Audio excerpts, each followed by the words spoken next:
Nominate a teacher today at WJBF.com. WJBF News Channel 6, honoring Black history. Ah, looks like you got a full house there. I got a full house. Full house. Full house. Yay! Sundays at 2 on MeTV. Live Viper 6 Skyview Network, sponsored by Jiffy Lube Multicare. Well, I was out of beauty today. Notice it was a little warmer today than it was yesterday, and tomorrow will even be warmer. We'll talk about how warm it's going to be coming up in the forecast. Right now on News Channel 6 at 5, a count of the homeless population in our area about to get underway. A look at the benefits. Plus, the parking problem at Augusta University's downtown campus is getting some help. We'll take a closer look at plans for a new parking deck. And a new study looks at the costs of domestic violence in South Carolina. We're going to hear from state lawmakers as your News at 5 starts now. Live from Television Park, this is WJBF News Channel 6 at 5. Good evening, everyone. I'm Jenny Montgomery. I'm Brad Means. We do thank you for joining us as coverage you can count on begins with Augusta-Richmond County gearing up for its latest point-in-time count. That's when they try to get a census of how many people are homeless in this area. News Channel 6's Mary Calkins joining us live from Green Street tonight. Mary, the real hope here is to get more resources to help the homeless. That's right, Brad. The goal of the point-in-time count is actually twofold. So first, the city needs to know the number of people living without a home in the area, but they also need to know what resources those people need. So volunteers are going to go out and they're going to do a count, and through a 5 to 6 question survey, they're going to find out about mental health issues and addiction issues so that organizations can take that information and more individualize the resources for the homeless in the area. So we know that we have a growing homeless problem in Augusta-Richmond County. And this will just give us an idea of how large the problem is so that we can put together the strategies and tools that we need to make a difference. The point-in-time count is done every 2 years. It's led by the Department of Housing and Community Development and will be conducted February 18th through February 28th. First, those living in a homeless shelter will be counted, followed by people living on the streets. And the street count involves going into encampments that we have identified already. We have 38 encampments in Augusta-Richmond County. We know where they are. And so that count takes place from 9 a.m. until 3 the next morning. In Augusta and nationally, more homeless people live on the streets than those who utilize shelters. Barr says the count is crucial this year, as she says the pandemic has certainly increased that number. We recognize that this year we have to get a good count and really know the magnitude of the problem that we have. All of the information gathered will be used to better gear resources and work to eventually end homelessness in the area. It's a problem that we as a community have to look at, face, and get the best options as to how to solve it. Housing is a really big issue. We have families right now that are living in hotels because hotels in Augusta have become the affordable housing for low-income families.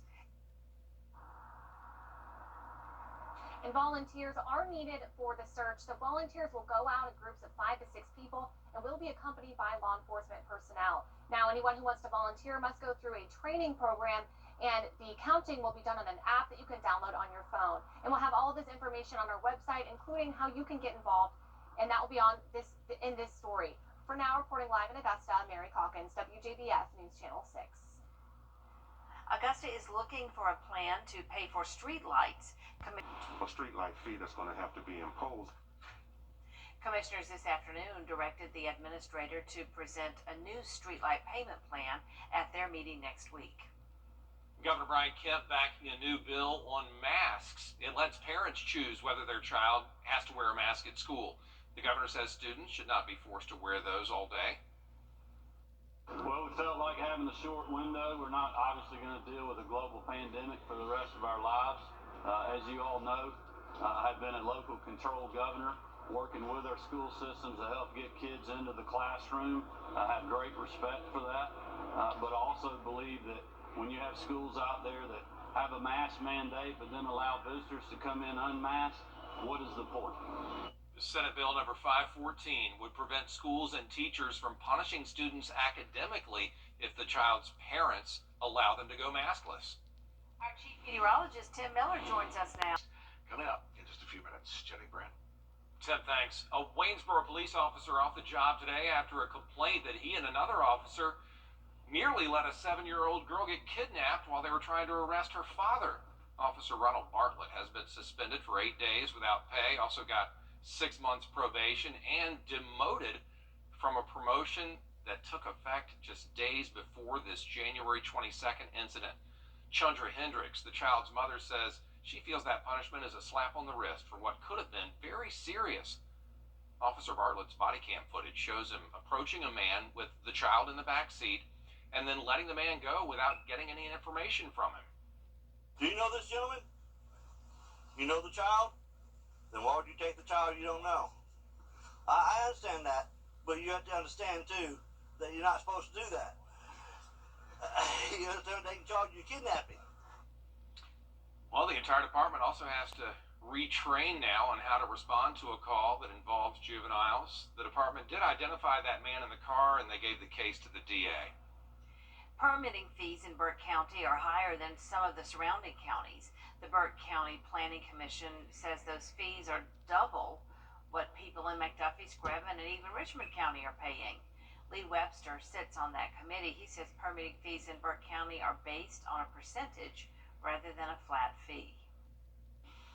Because our fee system is based on a percentage of the cost of building, then it was just naturally set up to be higher, not because it was meant to be that way, but because it just ended up being that way. And we're gonna come up with some proposals and try to reduce that to make it commensurate with building fees in other counties.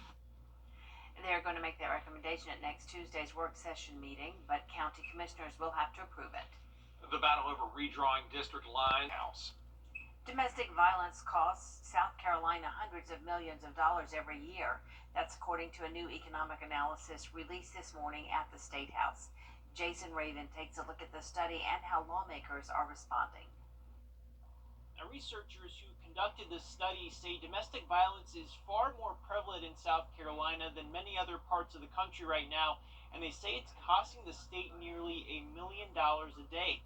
An economist from the University of South Carolina's Darla Moore School of Business did the analysis. Dr. Joey Von Nessen says a study like this has never been done in South Carolina.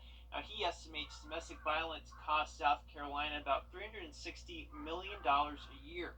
Now, he says the majority of these costs are related to things like health care, law enforcement, nonprofits, shelters, and services. Now, there are also hidden costs like worker productivity losses and other things. There is a need for domestic violence prevention and assistance in every county in South Carolina. It's important to recognize that this is a statewide phenomenon and it's a statewide problem, not just a problem for rural counties or for urban counties. Now, officials estimate there are more than 80,000 domestic violence victims in South Carolina a year. In Columbia, I'm Jason Raven. This study was commissioned by the Jamie Kimball Foundation for Courage. Jamie's parents founded the nonprofit after her ex-boyfriend killed her in 2012. Well, there will soon be more parking for people who go to Augusta University on its downtown campus. They're going to build a parking deck at the end of Spelman Street where Wrightsboro Road turns into R.A. Dent Boulevard. It'll have more than 1,300 spots. A lot of people we talk to say they're looking forward to this. You know, you got to get here really early to get a good parking spot, but, you know, some days it's bad. You know, I've been, you know, way down the road and you know, near people's houses sometimes, so it's been a little bit of an issue. I would love that, especially to be safer for me, especially if I have to go to clinical, and it's really dark outside, maybe like 6 o'clock in the morning. The project's still in the early planning stages. No timeline so far of when it will be complete. Still to come, young people across the country are experiencing mental health problems at record levels. And lawmakers say they are going to tackle this issue head on. But first, News Channel 6 continues to celebrate Black History Month. Born in 1908, Jane Bolin is considered a trailblazer, having become the first African-American female judge in the United States. Raised primarily by her attorney father, Bolin was a remarkable student who graduated from high school in her mid-teens and went on to earn a Bachelor of Arts degree from Wellesley College in 1928, when she was officially recognized as one of the top students in her class. Bolin attended Yale Law School and, despite social hostilities, graduated in 1931. She became the first African-American woman to earn a law degree from the school. 8 short years later, at the young age of 31, Bolin was called to appear at the World's Fair before New York Mayor Fiorello LaGuardia, who swore her in as judge. In her 40 years on the bench, Bolin changed segregationist policies and worked with First Lady Eleanor Roosevelt to provide support for the Wrdw School, a holistic program to help eradicate juvenile crime among boys. Bolin was reinstated as judge for 3 additional 10-year terms, and while she would have preferred to continue working, she was required to retire from the bench at age 70. Honoring Black history, mind, body, and soul, I'm Jenny Montgomery. Live with Kelly and Ryan, weekday mornings at 9 on News Channel 6. Youth mental health problems reached crisis levels during the pandemic, and the big problem for a lot of people is navigating all the red tape when it comes to insurance. Washington correspondent Alexandra Limon explains the problem and solutions that Congress is exploring. In addition to the youth mental health crisis, Senator Ron Wyden says there's also a real problem in how long it takes to receive treatment. America's approach to mental health care is way out of whack.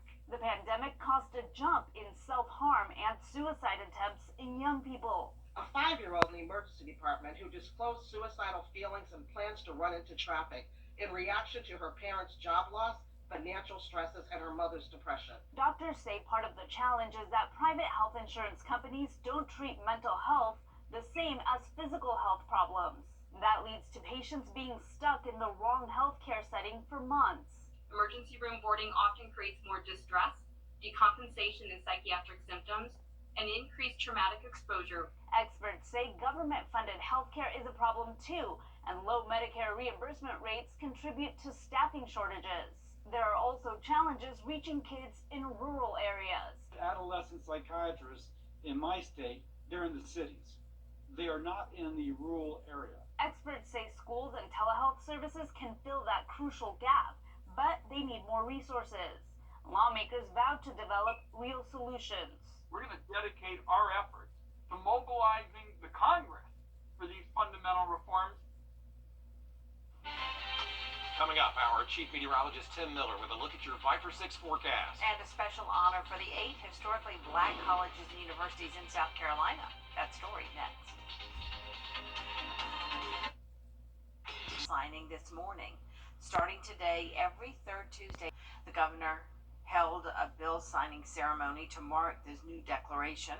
There are 8 HBCUs in the Palmetto State. Coming up, Valentine's Day had some mass weddings all across the country. And one wedding even featured dogs. We'll take you to Peru when we come back.